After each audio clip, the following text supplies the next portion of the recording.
Suntem în gara Anina, monument istoric construit în 1863. Ne pregătim de îmbarcare pentru a ne întoarce la Oravița. Părăsim gara Anina în direcția nord. Vedem Cușul făcând parte din ansamblul monumentelor istorice industriale, uzinele de fier Anina. Traversăm fosta exploatare minieră Anina. Vedem vestigiile fostei exploatări de huilă, mineritul fiind început aici la sfârșitul secolului XVIII, cu coloniști veniți din Austria. Continuăm să urcăm munții Aninei prin Parcul Național Semenic Cheile Cărașului. Parcurgem viaductul Anina, având 95 metri lungime. După viaductul Anina urmează tunelul Schulz. În dreapta jos, Valea Gârliștei cu ultimele case din Anina. Înainte de a ajunge la halta Gârliște, mai trecem încă prin 3 tuneluri scurte și apoi prin tunelul Gârliște, cel mai lung. Suntem în munții Aninei, iar în dreapta vedem Valea Gârliștei cu rezervația naturală Cheile Gârliștei. Cel de-al 3-lea tunel scurt, înainte de marele tunel Gârliște. Linia Oravița-Anina, prima cale ferată montană de pe teritoriul României, a fost inaugurată la 15 noiembrie 1863. Vedem zona de platou înaltă a munților Aninei. Intrăm în tunelul Gârliștei, care este și cel mai lung, 660 de metri. Parcurgerea tunelului a durat exact 4 minute și 12 secunde. Dacă până aici, de la Anina, am urcat pe direcția nord, urmează să coborâm spre Oravița pe direcția generală sud-vest. Linia Oravița-Anina, pe cei 33,4 km, străbate numai puțin de 14 tuneluri, totalizând 2,1 km, precum și 10 viaducte, totalizând 843 de metri. Linia Oravița-Anina a fost o realizare tehnică deosebită. Oprim în halta Gârliște, care inițial se numea Carașova, la kilometru 25 de la Oravița. Lucrările amintite au fost făcute cu forțe de muncă locală, dar au fost aduși și mulți meșteri pietrari din Italia, numiți friulani. Înclinarea maximă standard acceptabilă pentru liniile montane ar fi de 14 la 1000, dar această linie are și sectoare cu panta de 20 la 1000. Pantele maxime se înregistrează în zonele Lișava și Gârliște. Ziduri de sprijin care pe întreaga linie totalizează 10 km. Calea ferată Oravița-Anina este de un pitoresc deosebit datorită peisajului montan și a numeroaselor lucrări de artă. Este supranumită Semeringul Bănățean datorită asemănării cu vestita cale ferată Semering din Austria. De la halta Gârliște până la viaductul Jitin, cel mai mare al liniei, trenul trece prin 3 tuneluri. Primul tunel, acesta. Traseul liniei are circa 160 de curbe. Raza unor curbe este de numai 114 metri față de 150 metri, cât ar avea minim curba standard. În dreapta și care urmează să o traversăm, ajungând pe celălalt versant, este Valea Jitin. Fiind foarte adâncă și linia trebuind să urmărească curba de nivel, ocolul văii este lung. Al doilea tunel din cele 3 până la viaductul Jitin.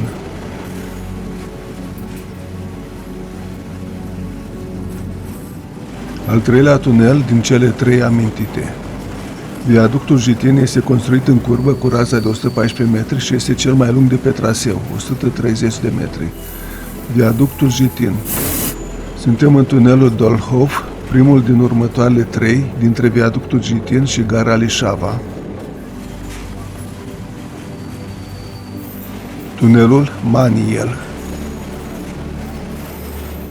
Încă vedem cresele calcaroase de pe versantul drept, estic, al văii Jitin. Peisajul este superb. În vederea îndeplinirii cerințelor speciale ale linii, respectiv de pantă, viteză, forță de remorcare, a fost proiectată o locomotivă tender specială în care căruciorul cu apă și combustibil era atașat locomotivei printr-o articulație specială. Punct oprire Ciudanovița, kilometru 17 de la Oravița. Tunelul Lișava. Prima locomotivă, numită Steyerdorf, construită în 1861, a fost adusă de la Viena cu vaporul pe Dunăre până la Moldova Nouă și de acolo trasă de 40 de perechi de boi până la Oravița.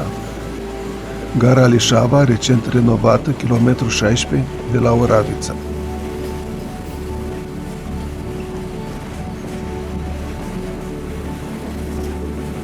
Între stațiile Lișava și Dobrei traversăm două mici poduri.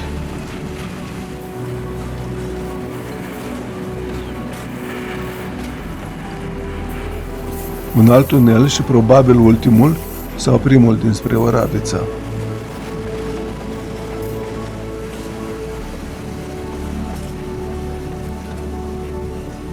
Trecem fără oprire prin halta Dobrei, kilometru 12, de la Oravița. Vedem un turn de extracție, rămas amintire de la fostele exploatări de uraniu. Lianele invadează copacii ca într-o pădure tropicală. De aici până la Oravița vom traversa 6 poduri. În vale vedem partea estică a satului Brădișorul de Jos. Plimbarea noastră cu trenul a durat aproape 2 ore, de jumătate decât dura în secolul XIX. Alta Brădișorul de Jos, kilometru 6, de la Oravița. Viaductul Racoviță 1 are 11 deschideri, lungimea de 115 metri și înălțimea maximă de 26,5 metri, fiind unul dintre cele mai importante. Trecem peste viaductul Racoviță 2. În dreapta, spre nord și vest, se deschide Câmpia Carașului. În dreapta, satul Răchitova, aparținând de orașul Oravița. Urmează periferia estică a Oraviței, triajul și ajungem la gara Oravița. Gara Oravița, construită în 1847, este un monument istoric, cea mai veche gară din România. Gara Oravița este capătul de linie al celei mai vechi linii ferate din România, Oravița-Baziaz, 62,5 km, construită în anii 1847-1854. Și Totea este capătul de linie al celei mai vechi căi ferate montane, Oravița-Anina, 33,4 km, construită în anii 1860-1863. Am ajuns la destinație, gara Oravița, kilometru 0. Tot în gara Oravița așteaptă să fie reparată și repusă în drepturile turistice ultima locomotivă cu abur care a circulat pe această linie, făcută în 1921 la Viena și care trăgea 4 vagoane.